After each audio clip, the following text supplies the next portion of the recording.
This is my Advent frog. Didn't think I could do it, did you? Huh? It's got the blue light and the candle inside, and I think the name is Philippe. Philippe the Advent frog. Yeah, isn't that pretty? So better not touch it because it gets a little warm and hot, but you can look at it. And Philippe brought a story today. Toad baked some cookies. "These cookies smell very good," said Toad. He ate one. "And they taste even better," he said. Toad ran to Frog's house. "Frog, Frog," cried Toad, "taste these cookies that I have made." Frog ate one of the cookies. "These are the best cookies I've ever eaten," said Frog. And Frog and Toad ate many cookies, one after another. "You know, Toad," said Frog with his mouth full, "I think we should stop eating. We will soon be sick." "Oh, you are right," said Toad. "Let us eat one last cookie and then we'll stop." And Frog and Toad ate one last cookie. There were many cookies in the bowl. "Frog," said Toad, "let us eat one very last cookie and then we will stop." And Frog and Toad ate one very last cookie. "We must stop eating," cried Toad as he ate another. "Yes," said Frog, reaching for a cookie, "we need willpower." "What is willpower?" asked Toad. "Willpower is trying hard not to do something that you really want to do," said Frog. "You mean like trying not to eat all these cookies?" asked Toad. "Right," said Frog. Frog put the cookies in a box. "There," he said. "Now we will not eat any more cookies." "But we can open the box," said Toad. "That is true," said Frog. Frog tied some string around the box. "There," he said. "Now we will not eat any more cookies." "But we can cut the string and open the box," said Toad. "That is true," said Frog. Frog got a ladder. He put the box up on a high shelf. "There," said Frog. "Now we will not eat any more cookies." "But we can climb the ladder, take the box down from the shelf, cut the string, and open the box," said Toad. "That is true," said Frog. Frog climbed the ladder, took the box down from the shelf, cut the string, and opened the box, and took the box outside, and he shouted in a loud voice, "Hey, birds, here are cookies!" And birds came from everywhere. They picked up all the cookies in their beaks and flew away. "Now we have no more cookies to eat," said Toad sadly. "Not even one." "Yes," said Frog, "but we have lots and lots of willpower." "You may keep it all," Frog said Toad. "I'm going home now to bake a cake." That's our story. Okay? Grace and peace to you from God our Father and from Christ our Lord. "A shoot shall come out of the stump of Jesse." That's the beginning of the story. How we continue on with the story, probably know the versions and so on that come from that beginning line of the story. But that's the beginning. It's something like, see if I can remember the first lines of now the days of the winter of our discontent are made glorious by the summer of this son of York.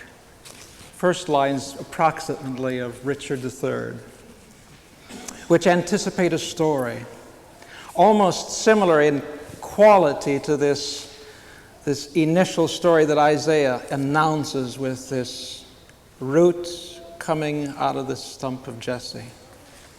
If you listen closely to those first lines, you can already feel the conflict, because every story has conflict. It's a part of what a story is. And Toad baked some cookies. You know that Toad, as foolish as he is, there's going to be some kind of trouble or conflict. That's the beginning of the story. How it's told and how it's lived out depends perhaps on the foolishness and the wisdom of Frog and Toad. And that there comes a shoot from the stump of Jesse now depends somewhat upon the wisdom and the insight of those who live out that story. Stories have that quality of providing not only that sense of conflict, but they give us a sense of identity. They tell us who we are. As we tell the story, we become a participant in the story, and the story tells us who we are. Hopefully, it also tells us where we're going with some sense of purpose and direction. It gives us that identity as a people of God. A shoot shall come out of the stump of Jesse. I don't know if you hear the conflict in that initial line. It helps to know a little bit of the context.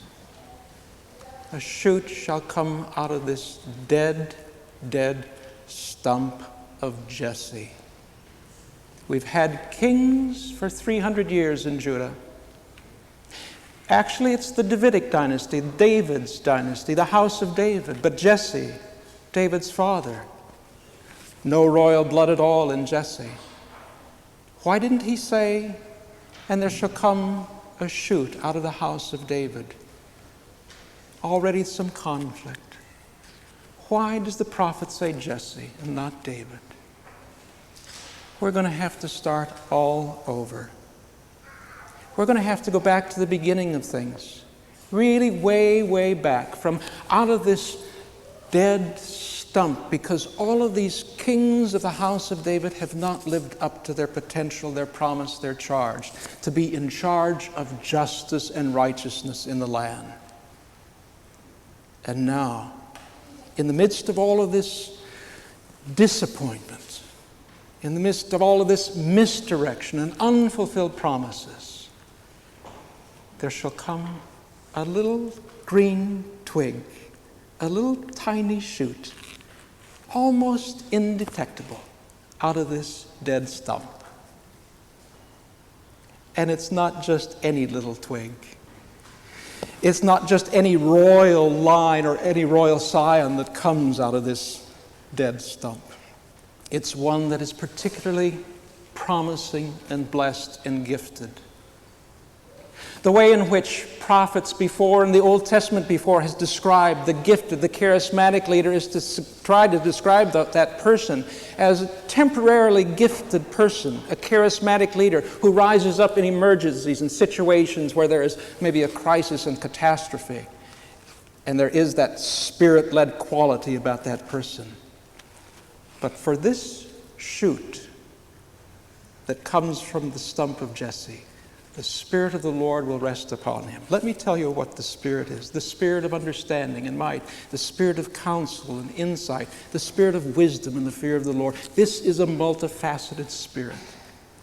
This is a gifted person, a champion of justice, the personification of equity, the incarnation of grace. A new beginning. I'm waiting for a new economics. I know it's a bit of a jump from 8th century BC Judah to talk about a new beginning in economics. But may there not come a time when, in the interest of justice and righteousness, somehow we understand the administration and distribution of our goods in a better way that will meet the needs and opportunities of people in the name of righteousness, in the name of equity. Some of the most important news, I think, that has come out of the Roman Catholic Church within the last 2 weeks came out of Washington and not Rome. The Rome statement was concerning the infallibility of the priesthood related to the male priesthood, trying to adjust or trying to satisfy and describe where the women are within that kind of role. But out of Washington, about 2 weeks ago, the American bishops met in council, and almost unanimously, they came with, almost in the words of Isaiah, in a way, they came with a kind of a denouncement of the agenda that is in Congress right now. They see it as a kind of an abdication of the role and the responsibility of leaders in our country, that now the poor are going to be more disadvantaged. Now the network and the safety net and so on that oftentimes surrounds them is going to be jeopardized to a greater degree. And almost to a voice, the 250 bishops said, we've got to do something. And we plead with those members of Congress and the President himself to somehow administer and distribute the goods that we have in our country in the interest of greater equity.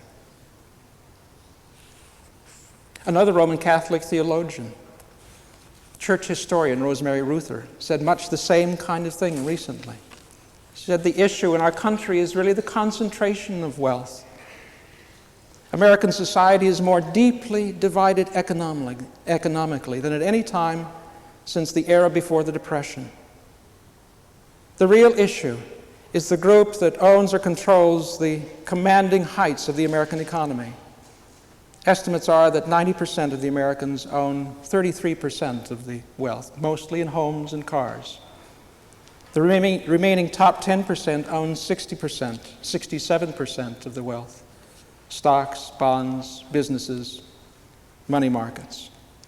At the top of this group are the Forbes 400 elite, who collectively own about 40% of the fixed capital.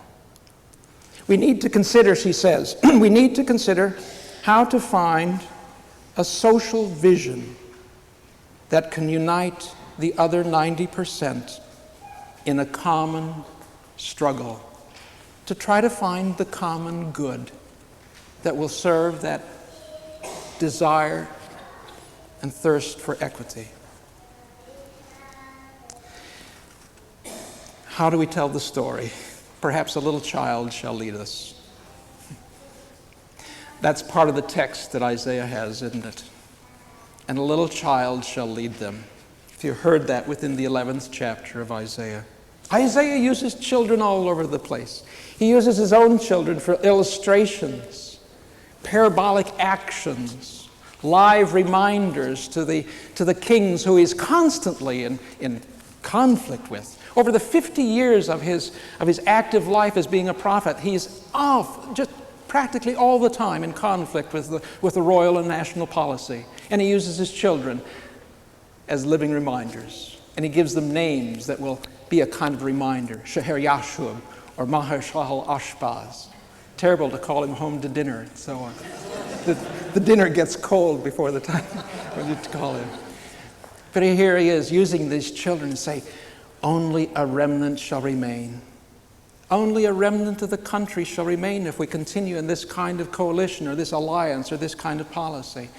We are really going down the wrong kind of direction. Listen and turn around. And usually he said that kind of message and has his children walk around to ears that did not heed his call. Isaiah gives that message to sparken up, to enlighten our ears and to get us to listen to what it is that is going on. Perhaps a little child shall lead us, but not just any child. This is a special child. Even as Isaiah has somehow, I don't know if he's talking about a historical child that is soon to be born, or some child that he feels that is in the depths of the wombs of the universe or in divine being itself. Or he said he kind of plays around with that language too, reminds us, even reminds the people of Judah, even that when they're in the midst of the darkness, Emmanuel is with us. This little child, God is with us.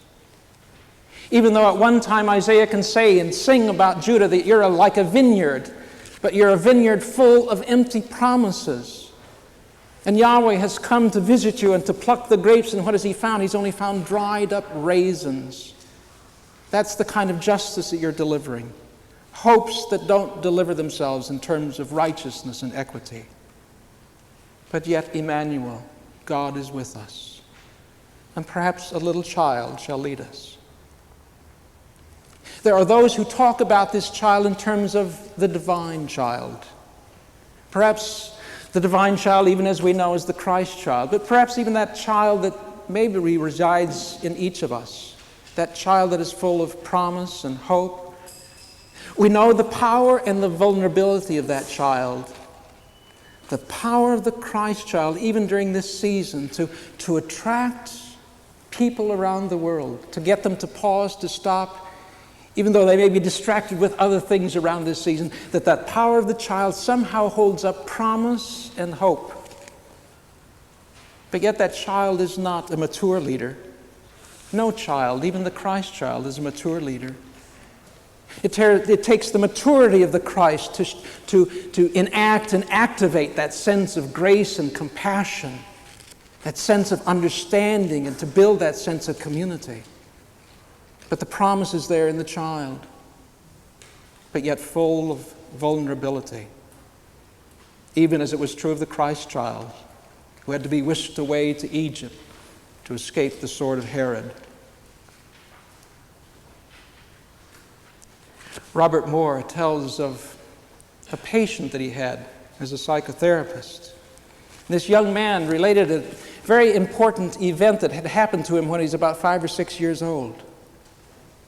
One day he had walked out into his backyard with a kind of strange longing or yearning that he had within himself. He was not able to articulate this as a 5 or 6-year-old, but as looking back on it, he could reflect about it. And he said that there was a kind of a nostalgia or yearning or an emptiness. And he began singing a song. And he leaned up his back against this big oak tree in the yard. And soon birds began to fly around the tree and land and light and they lit themselves in the tree. And the tree became alive with these birds as long as he sang this song. And he was really convinced that somehow the singing of his song had elicited and almost harmonized with nature itself to bring this quality of peace and harmony. And it was like a tree of life, almost like paradise in a way. That's the picture that Isaiah paints also at the end of this text. A picture like paradise, where wolf and lamb will lie down together, share their food with one another, like a true and only heaven. That's the title of a book by Christopher Lasch. Christopher Lasch is like an Isaiah in the 20th century in America. He died just a couple of years ago, but this book of his, which was next to his last book, The True and Only Heaven, is a little bit like Isaiah in his critique of American society. It was really a critique of the sense of the idea, the concept of progress in the United States. He says people base their hope for the future not on progress. Progress is not the basis for hope in our land. Justice is the basis of hope. A sense of progress may take us along in certain directions, but it does not provide us with a substantial hope. Only justice can do that. It's a vision. It's a dream. Perhaps the dream of that inner child, perhaps that dream of the Christ child, perhaps that promise of the Christ child.